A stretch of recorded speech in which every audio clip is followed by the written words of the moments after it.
ఇప్పుడు 7 రకాల సంగతులు మనకు వాగ్దానం చేశాడు. మీకు జీవవృక్ష ఫలాలు భుజింపనిస్తానన్నాడు. 2వ మరణం వల్ల మీకు ఏ హాని కలగదన్నాడు. అలాగే మరుగై ఉన్న మన్నాను భుజింపనిస్తానన్నాడు. జనముల మీద అధికారం ఇస్తానన్నాడు. జీవగ్రంథంలో పేరు తుడిచిపెట్టనన్నాడు. దేవుని మందిరంలో ఒక స్తంభముగా చేస్తానన్నాడు. సింహాసనం ఇస్తానన్నాడు. ఈ మొత్తం 7 రకాల వాగ్దానాలు. ఈ 7 రకాల వాగ్దానాలు ఎందుకు ఇస్తానన్నాడు, మనకి ఎందుకు చేశాడు? ఇవన్నీ మీకు ఇస్తానని ఎందుకు అన్నాడు అంటే, మీరు జయించాలి, మీరు జయించిన జయ జీవితానికి ప్రతిఫలముగా ఇవి ఇస్తానన్నాడు. వేకువ చొక్కనిస్తానన్నాడు. ఏమండి, తెల్లని రాతిని ఇస్తాను, దాని మీద చెక్కబడిన క్రొత్త పేరుండునన్నాడు. చాలా చెప్పాడు వాగ్దానాలు. ఇప్పుడు దేవా, ఇవన్నీ మేము స్వతంత్రించుకోవాలంటే ఏం చేయాలంటే జయించాలన్నాడు. ఏం జయించాలి? ఏం జయిస్తే ఇవన్నీ మాకు దొరుకుతాయి అంటే, మొత్తానికి ఏదో పోరాటంలో మనం జయం పొందాలట. ఇప్పుడు జయం అనే ప్రస్తావన ఎప్పుడు వచ్చిందండి? పోరాటాన్ని గురించి మాట్లాడినప్పుడే జయ అపజయాలు అనే మాటలు వస్తాయి. వ్యవసాయం చేయడానికి పొలంలో దిగామనుకో, నువ్వు బాగుగా జయించి రావాలని ఎవరైనా అంటారా? అది పని చేయటం అంటారు. వ్యవసాయం చేసేవాడు పొలంలో దిగి కొడవలి చేత పట్టుకొని పొలంలో దిగి కోస్తా ఉంటే నువ్వు బాగా జయం పొందాలనే పదం వాడతామా? అయ్యో అపజయం పొందాడనే పదం వాడతామా? ఆహా. జయాపజయాలు అనే పదం ఎక్కడొచ్చిందంటే, ఆ పదాలు ఎక్కడొస్తాయంటే యుద్ధ రంగమును గూర్చి మాట్లాడినప్పుడు వస్తాయి. ఇప్పుడు ఇజ్రాయెల్ యుద్ధం చేస్తూ ఉంది కొన్ని దేశాల మీద. కాసేపు వీళ్ళు మేము గెలిచామంటారు, కాసేపు వాళ్ళు మేము గెలిచామంటారు. అది కొట్టుకుంటున్నారు. కాబట్టి పోరాటం జరిగినప్పుడు యుద్ధ భూమిలో ఎవరైనా ఓడి ఎవరైనా గెలిచినప్పుడు జయము జయము జయము జయమని. గొల్యాతును దావీదు కూలగొట్టిన తరువాత ఇశ్రాయేలుకు జయమని చెప్పి వాళ్ళు పాటలు పాడుకున్నారు. ఫిలిస్తీయులు వెళ్ళిపోయారు, వాళ్ళు ఓడిపోయి తరమబడ్డారు. అవునా? అలాగే మిద్యానీయుల మీద గిద్యోను జయం పొందినప్పుడు గిద్యోను ఖడ్గము యెహోవా ఖడ్గమని వాళ్ళని గందరగోళంగా తరిమినప్పుడు వర్షం మిమ్మల్ని ఆకర్షిస్తుందా? నా మాట వినపడుతుందా మీకు? ఎంతమంది లైన్లో ఉన్నారు? నేను చెప్పే మాటలు పోగొట్టుకుంటే నష్టపోతారు. జాగ్రత్తగా వినాలి. మీ ఇష్టం. నేను చెప్పుకుంటూ వెళ్ళిపోతా. స్తోత్రం చెప్పండి. మిద్యానీయులు పారిపోయినప్పుడు ఇశ్రాయేలుకు జయము జయము జయము, గిద్యోనుకు జయము, యెహోవా మనకు జయం ఇచ్చాడని. సో ఈ జయ అపజయాలు అనే ప్రస్తావన పోరాటాన్ని గూర్చి, యుద్ధ భూమిని గూర్చి మాట్లాడినప్పుడు, యుద్ధాన్ని గూర్చి మాట్లాడినప్పుడు మనం వాడే పదాలు జయాపజయాలు. అలాగే ఆటల పోటీలు ఉంటాయి. ఇప్పుడు క్రికెట్ ఉంది. క్రికెట్ ఒక పోరాటమే. ఫస్ట్ వాళ్ళు ఆడతారు, తర్వాత వీళ్ళు ఆడతారు. వాళ్ళు చేసిన స్కోర్ కంటే ఒక్కటైనా ఎక్కువ చేయాలి, అప్పుడు గెలుపు. అది ఒక విధమైన పోరాటమే. ఇప్పుడు జయించిన వాడికి ఈ 7 విధములైన వాటిని వాగ్దానం చేశాడు దేవుడు. ఇంతకీ నువ్వు జయించాలి అని దేవుడు మాట్లాడుతున్నాడు అంటే, దేవుడు చెప్పకనే చెప్తున్నాడు, నీవు రణభూమిలో ఉన్నావని, యుద్ధ భూమిలో ఉన్నావని. మళ్ళీ పాట పాడుకుందాం. శోధనలో ప్రభు సన్నిధి దొరికెను, సన్నిధి దొరికెను, వేదనలే రణ భూమిగా మారెను, భూమిగా మారెను. శోధన బాధలు జయమును గూర్చెను, జయమని పాడేద. అక్కడ ఏమన్నాడు? శోధనలో ప్రభు సన్నిధి దొరికింది అన్నాడు. బాగుంది. అంటే నేను శోధించబడ్డప్పుడు దేవుని సన్నిధిని వెతికాను, దేవుని సన్నిధి నాకు దొరికింది అన్నాడు. వేదనలే రణభూమిగా మారింది. ఏంటి రణభూమి అంటే? యుద్ధ భూమి, పోరాడే స్థలం. దేవునికి స్తోత్రం. అంటే మనకు రణభూమి ఉందన్నమాట, యుద్ధరంగం ఉందన్నమాట, పోరాడే స్థలం ఉందన్నమాట. పోరాడే స్థలం ఉంది, ఇప్పుడు ఆ స్థలంలోనే ఉన్నాం. పోరాటం కూడా ఉంది, అందరం పోరాడుతున్నాం. దేంతో పోరాడాలి? ఇప్పుడు మనం దేవుణ్ణి అడగాలి, దేవా జయం పొందితే నీకు ఇవన్నీ ఇస్తాను అన్నావు కదా, అసలు ఎందుకు ఫైటింగ్ ఎవరితో దేవా మాకు? ఇప్పుడు మేము ఎవరితో కలబడాలో మాకు అర్థం కావట్లా. నువ్వు ఎందుకు అసలు ఫైటింగ్ ఎవరితోనో చెప్తే మేము గెలుస్తామో ఓడిపోతామో డిసైడ్ చేసుకుంటాం. విచిత్రం ఏంటంటే కొంతమందికి అసలు ఫైటింగ్ ఎవరితో కూడా తెలియదు. దేవునికి స్తోత్రం. అబ్బాయి నువ్వు బాగా పోరాడాలరా, పోరాడి జయం పొందాలంటున్నావు, ఇంతకు ఎవరిని ప్రభువా నేను కొట్టాల్సింది? ఎవరితో ప్రభువా నేను పోరాడాల్సింది? ఇంతకీ నా శత్రువు ఎవరు? నేను ఎవరి మీద జయం పొందాలి అనేది కొంతమందికి తెలియదు. అసలు ఎవరితో మనం పోరాడాలని దేవుని వాక్యం చెప్తుందంటే, మనం పోరాడాల్సిన వ్యక్తులు ముగ్గురు. నంబర్ 1, అక్షరార్థంగానే దేవుడు చెప్పాడు, మీ విరోధి అయిన అపవాది. ఇది పేతురు రాసినటువంటి మొదటి పత్రిక 5వ అధ్యాయం 8వ వచనం స్పష్టంగా చెప్పబడి ఉన్న సాక్ష్యం. పేతురు 5:8, మొదటి పేతురు పత్రిక. నిబ్బరమైన బుద్ధి గలవారై మెలకువగా ఉండుడి. మీ విరోధి అయిన అపవాది గర్జించు సింహం వల్లే ఎవరిని మృంగుదురా అని వెదకుతూ తిరుగుచున్నాడు. మీ విరోధి అయిన అపవాది, దాన్ని రౌండ్ కొట్టాలి. మనకొక శత్రువు ఉన్నాడు, గర్జించు సింహము వలె ఎవరిని మృంగుదునా అని వాడు వెదకుచూ తిరుగుచున్నాడు. వాడున్నాడు, వాడి సంబంధమైన దూతలు కూడా ఉన్నాయి. వాడు అంధకార సామ్రాజ్యానికి రాజు. ఈ అపవాది అనేవాడు, వాడు మనకి శత్రువు. వాడే కాదు, వాడితో పాటు ఒక పెద్ద సైన్య సమూహమే ఉంది. వాడికి ఒక పెద్ద సైన్య సమూహం ఉంది. అర్థమైందా? ఆ సైన్య సమూహమును బైబిలు దురాత్మ సమూహముగా వర్ణించింది. ఫస్ట్ పాయింట్, అసలు మనము ఎవరిని కొట్టాలి, ఎవరితో ఫైట్ చేయాలనేది మనలో చాలామందికి తెలియదని చెప్పాను కదా. ఇప్పుడు చూపిస్తాను చూడండి.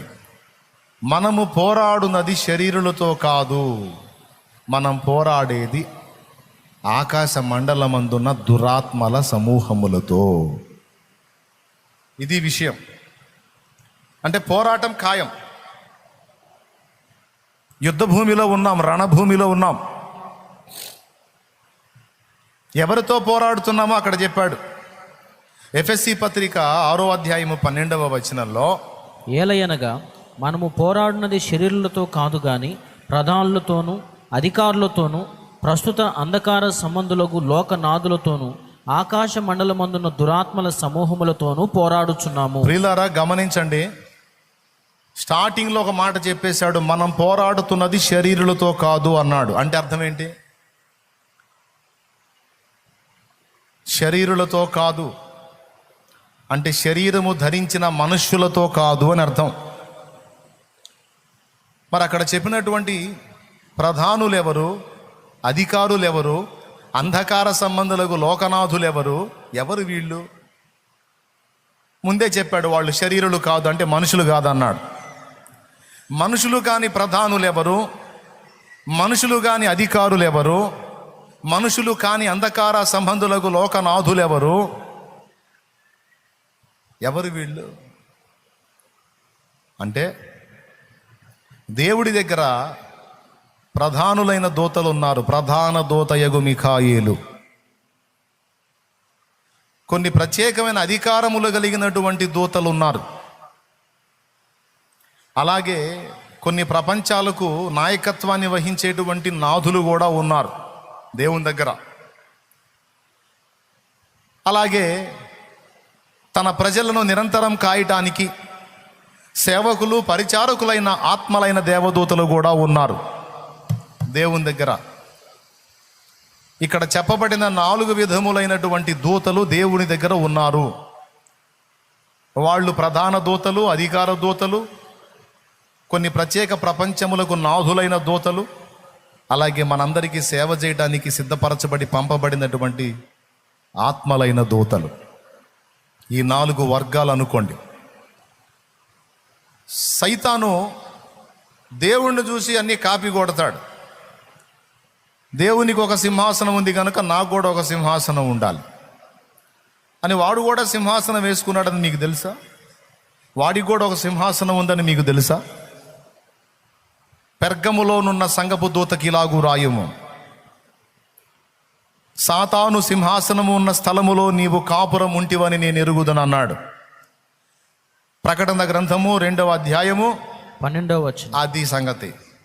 పెర్గములో ఉన్న సంఘపు దూతకి ఇలాగు వ్రాయుము, వాడి అయిన 2 అంచులు గల ఖడ్గము గలవాడు చెప్పు సంగతులేమనగా, సాతాను సింహాసనమున్న స్థలములో నీవు కాపురమున్నావని నేను ఎరుగుదును. సాతాను సింహాసనమున్న స్థలములో నీవు కాపురం ఉన్నావట. అంటే దీన్ని బట్టి ఏమర్థమవుతుంది? సైతాను గాడికి కూడా సింహాసనం ఉందని బైబిల్ చెప్తుంది. సింహాసనం ఉంది అంటే వాడికి కూడా ఒక పరిపాలనా వ్యవస్థ ఉందని అర్థం. వాడు కూడా ఒక రాజులాగా ఏళ్తున్నాడని అర్థం. వాడి మాటకు విధేయత చూపి వాడు చెప్పిన పనులు చేసేటువంటి సైన్య సమూహాలు వాడికి ఉన్నారని అర్థం. బాగా వినండి, దేవునికి స్తోత్రం చెప్దాం అందరం కలిసి. నిజమే, వాడు కూడా ఒక సామ్రాజ్యానికి అధిపతే. ఆ సామ్రాజ్యం పేరు అంధకార సామ్రాజ్యం. వాడు కూడా సింహాసనం ఎక్కి ఏళ్తా ఉన్నాడు. వాడి పరిపాలన కింద కూడా కొంతమంది దేవదూతలు ఉన్నారు. వాళ్ళు చెడిపోయిన దేవదూతలు, పడద్రోయబడిన దేవదూతలు. వాళ్ళందరినీ ఒక రాజ్యంగా చేసుకొని వాడు ఏళ్తున్నాడు. ఇప్పుడు వాడి పరిపాలన, వాళ్ళందరికీ వాడు నియమించిన పని ఏమిటంటే, భూలోకము వాడు ఆక్యుపై చేశాడు. ఆదాం హవ్వలు వాడి అబద్ధానికి చెవొగ్గినప్పుడు వాళ్ళ మీద వాడికి పెత్తనం వచ్చింది. దేవుని మాట వినకుండా వాడి మాట వాళ్ళు విన్నప్పుడు వాళ్ళ మీద వాడికి పెత్తనం వచ్చింది. వాళ్ళే కోరుకొని అధికారం ఇచ్చారు వాడికి. ఇక అప్పటి నుంచి ఈ భూమండలాన్ని వాడు స్వాధీనం చేసుకున్నాడు. అక్కడి నుంచి మానవ జాతిలో ఉత్పత్తి అయ్యేటువంటి వ్యక్తులందరినీ కూడా వాడు పీడిస్తానే ఉన్నాడు. వీళ్ళందరినీ వశపరుచుకొని వీళ్ళందరినీ తోలుబొమ్మల్ని చేసి ఆడిస్తున్నాడు వాడి టీం. కోటాను కోట్ల దేవదూతల ప్రపంచాలు ఉండగా మానవ జాతినే ఎందుకు వాడు మభ్యపెట్టాడు? మానవ జాతినే ఎందుకు వాడు పీడిస్తున్నాడు? అంటే మిగిలిన ప్రపంచాలను పాడు చేయడానికి వాడికి అవకాశం లేదు. ఎందుకంటే ఆల్రెడీ వాళ్ళంతా వాడి బోధ విన్నోళ్లే. వాడి బోధ విని చెడిపోయిన వాళ్ళు చెడిపోగా మిగిలిన వాళ్ళందరూ దేవుని కోసం అలాగ ఉండిపోయారు. ఇక వాళ్ళ దగ్గరికి వెళ్ళి వాళ్ళని జడగొట్టే ఛాన్స్ వాడికి లేదు. వాళ్ళని ఏలే ఛాన్స్ కూడా వాడికి లేదు. ఇక ఉంటే గింటే ఎక్కడుంది వాడికి ఛాన్సు అంటే భూలోకంలో మన మీద. మనకు కూడా ఎందుకు శత్రువు అయ్యాడు వాడు అంటే ఈర్ష్యా ద్వేషములను బట్టి. ఎందుకంటే కోటాను కోట్ల దూతల ప్రపంచాల్లో ఎవ్వరికి లేని ఆధిక్యత దేవుడు భవిష్యత్తులో మనకి ఇవ్వబోతున్నాడు.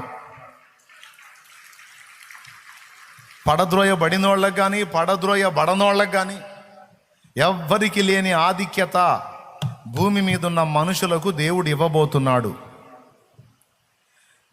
యేసుక్రీస్తు ప్రభు యొక్క సింహాసనం మీద ఆయనతో పాటు పక్కన కూర్చొని ఏలేటువంటి అధికారాన్ని అందరికంటే అట్టడుగున తక్కువ మహిమతో నిర్మించబడ్డ మానవ జాతికే దేవుడు నిర్ణయించాడు అనేది ఒక తిరుగులేని సత్యం.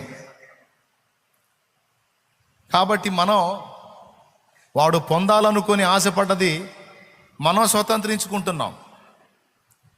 యోసేపు అన్నలకి యోసేపు మీద ఎందుకు కక్ష కలిగింది అంటే వాళ్ళ నాన్న అద్దాల అంగీని వాళ్ళ తమ్ముడికి చేపించాడు, కుట్టించాడు. అందుకని వాళ్ళకి ఈర్ష్య కలిగింది తమ్ముడి మీద, యోసేపు మీద.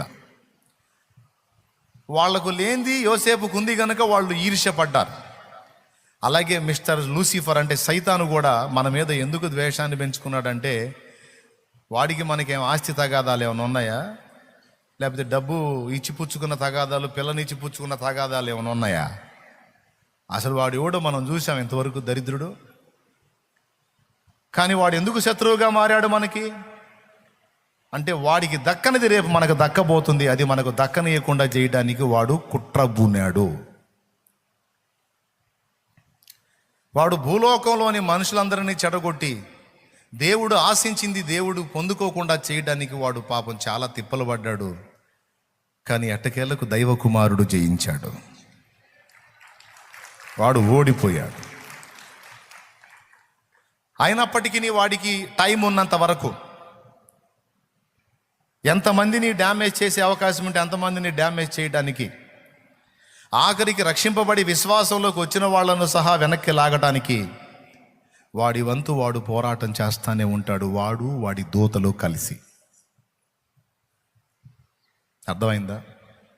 వాడేం సర్వాంతర్యామి కాదు, దేవుళ్లాగా అన్ని చోట్ల వాడు సర్వవ్యాపి అయి ఉండటానికి వాడికి ఛాన్స్ లేదు. కానీ వాడు ఒక దగ్గర ఉండి నెట్వర్క్ చేయగలడు. అన్ని ప్రాంతాల్లోని వ్యక్తులతో సంబంధాన్ని కలిగి ఉండటానికి నెట్వర్క్ ఛాన్స్ ఉంది వాడికి, అది చేయగలడు. వ్యక్తిగతంగా ప్రతి మనిషితో లింక్ కాగలిగేటువంటి ఛాన్స్ వాడికి ఉంది. అందుకు వాడికి సహకరించేటువంటి దూతలు ఉన్నారు. వాడి దగ్గర కూడా ప్రధానులైన దూతలు, అధికారులైన దూతలు, అంధకార సంబంధులకు లోకనాథులు, ఆకాశ మండలమందున్న దురాత్మల సమూహాలు ఎన్నున్నాయి. వాడి దగ్గర కూడా అంత దేవుణ్ణి చూసి డిటో దించాడన్నమాట. అందుకే పౌలు రాశాడు, మనము పోరాడుతున్నది శరీరులతో కాదు, అంటే రక్తమాంసాల దేహమును ధరించిన మనుషులతో కాదు. మరెవరంటే ప్రధానులతోనూ, అధికారులతోనూ, ప్రస్తుత అంధకార సంబంధులకు లోకనాథులతోనూ, ఆకాశ మండలమందున దురాత్మల సమూహములతోనూ మనము పోరాడుచున్నాము. ఇదండి మన శత్రువుల్లో నంబర్ 1 వచనం ఉంది కదా, రైట్. ఈ శత్రువులు మనల్ని గెలవటానికి, మనల్ని ఓడించడానికి, మనల్ని లొంగ తీసుకోవడానికి మరో ఇద్దరిని వాడతారు. వాళ్ళలో ఒకడి పేరు లోకం, మరొకడి పేరు శరీరం. స్తోత్రం. అర్థమైందా? ఈ దరిద్రులందరూ కలిసి మనల్ని ఓడించడానికి, మనల్ని దెబ్బతీయడానికి మరో ఇద్దరిని వాడతారు అన్నాను. ఆ ఇద్దరు ఎవరంటే, ఒకడి పేరు లోకం, ఒకడి పేరు శరీరం.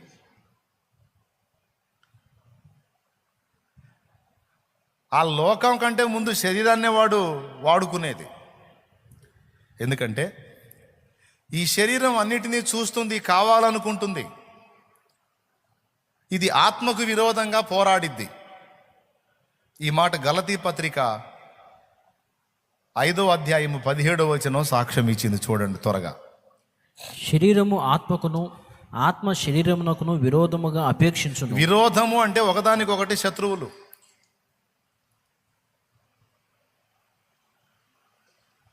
విరోధి అంటే శత్రువు. ఆత్మ శరీరానికి కావాలి, శరీరేచ్ఛలు తీర్చుకోవడానికి కావాలి, నాకు అది కావాలి, ఇది కావాలి, కావాలి కావాలని కబడ్డీ ఆడుతూ ఉంటుంది ఈ శరీరం. స్తోత్రం. ఇప్పుడు చెప్పండి, అసలు ప్రధాన శత్రువు ఎవరు? మన శరీరమే.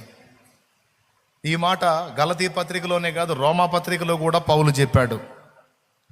7వ అధ్యాయము 18వ వచనం, రోమా పత్రిక 7:18 పౌలు చెప్పాడు, నా యందు అనగా నా శరీరమందు మంచిది ఏది నివసింపదని నేను ఎరుగుదును. అంటే శరీరంలో ఉన్నటువంటిదంతా కూడా చెడిపోయిందనమాట. నా యందు అనగా నా శరీరమందు మంచిది ఏది నివసింపదని నేను ఎరుగుదును. మేలైనది చేయవలనను కోరిక నాకు కలుగుచున్నది గాని దానిని చేయుట నాకు కలుగుటలేదు. మేలైన దాన్ని చేయాలన్న కోరిక నాకు కలుగుతుంది కానీ అలా చేద్దామంటే నా చేత కావట్లా. నేను చేయగోరు మేలు చేయాలనుకున్న మేలు చేయట్లా, చేయగోరిని ఛీ, కీడు చేయుచున్నాను. ఇలా చేయొద్దు అనుకున్న చెడిపోయిన పనులే చేస్తున్నా. ఎందుకో నా మనసు లాగేస్తుందటే. నేను తిట్టొద్దు అనుకుంటున్నా, నోటిని పరిశుద్ధంగా కాపాడుకుందాం అనుకుంటున్నా, కానీ కోపం వచ్చేస్తుంది, ఆటోమేటిక్గా తిట్టేస్తున్నా. నేలైనది చేయాలనే కోరిక నాకు కలుగుతుంది, కానీ అలా చేయటం కుదరట్లేదు. చేయాలనుకున్న మేలు చేయక చెయ్యగోరని కీడే చేస్తున్నాను అని మొత్తుకున్నాడు. అంటే ఇలాంటి పరిస్థితి ఎందుకు వచ్చింది అంటే, మన శరీరం అలాంటిది. మన శరీరంలో పాప నియమం ఉంది. ఆ నియమాన్ని ఆధారం చేసుకొని అటు లోకాన్ని చూపించి ఈ అంధకార సంబంధమైన దూతలు, ప్రధానులు, అధికారులు, సైతాను మొత్తం మనల్ని టార్గెట్ చేశారు. చేసి మనల్ని దేవ విరోధమైన కార్యకలాపాలకు తిప్పి, రక్షింపబడకముందు అదే పరిస్థితి, రక్షణ పొందిన తర్వాత కూడా మనల్ని ఎట్లనన్నా ఓడగొట్టి వెనక్కి తిప్పాలని శతవిధాల ప్రయత్నం చేస్తున్నారు. ఇప్పుడు చెప్పండి, టోటల్గా మన శత్రుత్రయం ఎంత? శత్రుత్రయం ఎంత? త్రయం అన్న దానిలోనే ఉంది 3. శత్రుత్రయం అంటే 3: 1 శరీరం, 2 లోకం, 3 సాతాను వాడి సంబంధమైన దూతలు.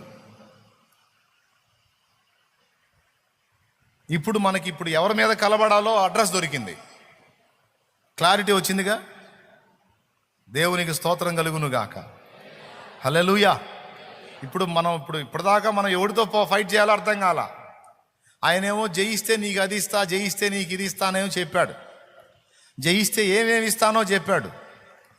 మనకు డౌట్ వచ్చింది, ఇంతకు అసలు ఫైటింగ్ ఎవరితో ప్రభువా అని. అరే నువ్వు ఇంతకీ ఎవరితో ఫైటింగ్ చేయాలో కూడా నీకు తెలియదా? తెలియకనేగా ఇప్పుడు అల్లాడుతుంది. తెలిస్తే ఫైటింగ్ మొదలు పెడతా. మరి ఎంత అడుగును పడి ఉన్నావురా నాయన నువ్వు. ఇప్పుడు చెప్తా వినని ఇప్పుడు శత్రువుల్ని చెప్పాడు.